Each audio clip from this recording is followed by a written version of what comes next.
Barkanmu da warhaka. A yau za mu yi bayani akan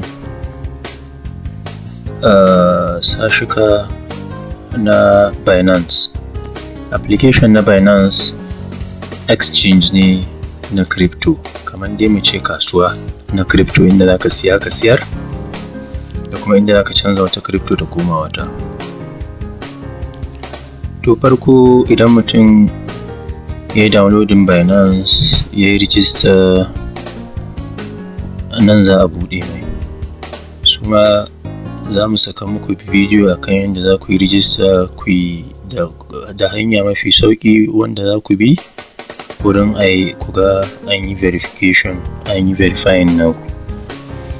To Binance application dai kamar yadda kuke iya gani ta ƙasan nan yana da wato ainihin wurare ko icons guda 5. Akwai home, akwai market wato kasuwa, akwai trades wato ita kasuwancin, akwai futures wato future coins kenan, sai akwai wallet. Ita ma wallet ɗin ta kasu kashi-kashi. To ita dai yanzu gaba ɗaya abinda za ka gani yanzu zamu bi kowanne icon mai bayanin shi. Farko da kwai home. A home ɗin nan muna da nan sama da suke mana flashing abubuwa haka, inda zai nuna mana wasu talla ko wani abu da za a yi a launching haka, ko dai wani ɗan labari da suke so mu sani. Sai a ƙasan shi ɗin nan ga deposit, ga referral, ga savings, ga launchpad. A nan ga grid trading, ga margin trading, ga liquid swap da sauransu. To a nan dai gaskiya za mu bayani akan abu guda 4 kenan. Sauran kuma idan muka zo advanced video na ƙwararru shine sai mu ƙara bayani akan su. To na farko deposit shi in kana so ka sa kuɗi ne sai kai clicking ɗin shi. So sai kai clicking ɗin deposit ɗin nan idan kana so ka sa kuɗi a Binance ɗinka. Shi kuma referral shine kamar yanda idan yanzu za ka registering Binance za su create maka wani ID, za su create min wani ID idan na yi nawa. To idan kai ka zo za ka create sai mun baka ID ka sa. To idan ka je ka sa kuɗi ni ma za su ɗan ban wani ihsani. Shi kuma launchpad a nan kake samun wasu sababbin coin za a saka kuma yaushe. Sai savings a nan ne za ka yi saving wasu coins naka, su kuma Binance za su zanga duba wanda kake saving suna baka kamar wani interest na ajiya haka wanda ka aje. To a nan ƙasa kuma muna da deposit NGN da P2P trading, wato shi kanshi yanayin depositing din. Akwai shi wannan deposit cash kenan, wanda fiat currency za ka yi depositing directly daga bank transfer ko wani abu.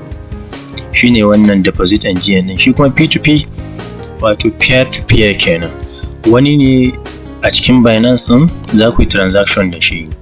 Za ka tura mai kuɗi, shi zai turo maka wato ainihin coin da kake so, kamar Bitcoin ko BNB ko da sauransu haka. Sai nan ƙasa muna da pairs na BUSD.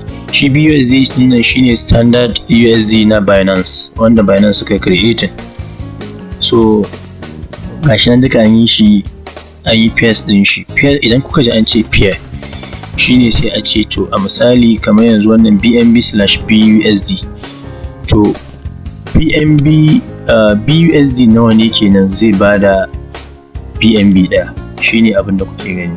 To haka ake gane pair.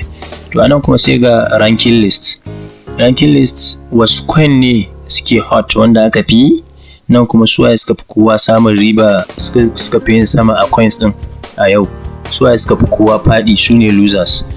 Sai 24-hour volume, za a ga volume na kowane pair within a rana ɗaya. To wannan tab na farko kenan wato home tab. Idan muka je gaba da kwai market tab ɗin nan, a nan za ku ga an ce sports, features da zones. To a sports ɗin nan a nan za ka ga duk wani coin da kake so idan ka ji labarin an saki wani sabon coin ko wani abu, ka zo nan searching ka sa. A misali, mu ce mun ji labarin XEC, ka gani? XEC ga BUSD ga USDT, sai ka zaɓa wanda kake so. Sai ka shiga, za ka ga wannan yanda kake so. So haka abin yake. To shi kuma nan market me yake kai ka? Duk pair ɗin da ka gani kana so, kamar yanzu BTC/USD ɗin nan, in ka taɓa zai kai ka wannan graph ɗin nashi, wanda shi ma nan wani karatu ne nashi daban, ta yanda za ka gane graph ɗin nan, ka gane daga graph ana kiran shi technical analysis. Daga graph ɗin nan za ka gane cewa zai yi sama ne ko zai yi ƙasa, shi crypto ɗin. Kuma daga nan za ka iya clicking buy ko sell. Idan kana da shi sai ka siyar, idan baka da shi kana so ka siya sai ka siya. To kaga idan kuka yi, shine zai kawo mu wurin trade, wato kasuwanci. Ita kasuwanci abu biyu ake a wurin, ko ka siya ko ka sayar. Kana siyan abin da baka da shi da kuma wani kuɗi da kake da shi. Kamar a misali kana da USDT, sai ka yi amfani da shi ka siya Bitcoin. In kuma kana da a misali Bitcoin, za ka iya siyar da shi ka siya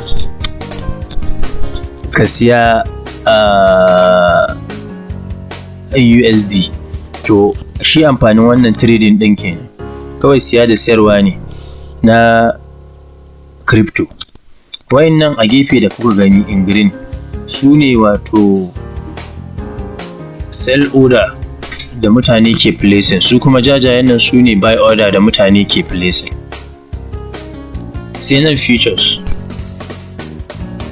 Shi kuma future shi ma yanda ake trading future coins ne. So idan kuka duba shi ma duk gashi nan, nashi wannan is more advanced stuff. Ya ɗan fi zama na ƙwararru. Shi ma idan muka zo duba wurin ƙwararrun nan, duk za mu yi magana a kansu, da su margin trading da sauransu. Duk za mu ga yanda ake. Sai na ƙarshe wato shine wallet. Wallet ɗin nan kamar yadda ka san amfanin wallet ɗinka na aljihu, a nan kake aje kuɗaɗenka. Kuɗaɗenka in dollar ne za su shiga ciki, in naira ne za su shiga, in dai takarda ne kuɗi za su shiga. To shi ma haka a yan. Idan wallet ɗin ma sun kashi. Overview shi zai tattara maka dukkan kuɗin wallet ɗinka duka ya baka. Ya haɗa ma da na spot ɗin nan, da na margin ɗin nan, da na futures ɗin nan, da na P2P ɗin nan, da na earn ɗin nan, da na pull ɗin nan, da na pay ɗin nan, da na gift ɗin nan, duka zai haɗa maka ya baka shi a overview. To shi a wallet kana da wasu abubuwa uku da aka fi, shine deposit, withdraw da transfer. Shi transfer yawanci an fi yin shi between spot wallet da P2P ne, amma deposit in zaka sa coin ɗinka, withdraw kuma in zaka cire coin daga daga Binance, in zaka cire coin daga Binance. Wannan shine takaitaccen bayani akan yanayin yanda Binance yake. To sai mun haɗa a gaba. Kar ku manta ku danna mana subscribe da like button, saboda ku ci gaba da samun bidiyo masu amfani irin wannan. Na gode, sai anjima.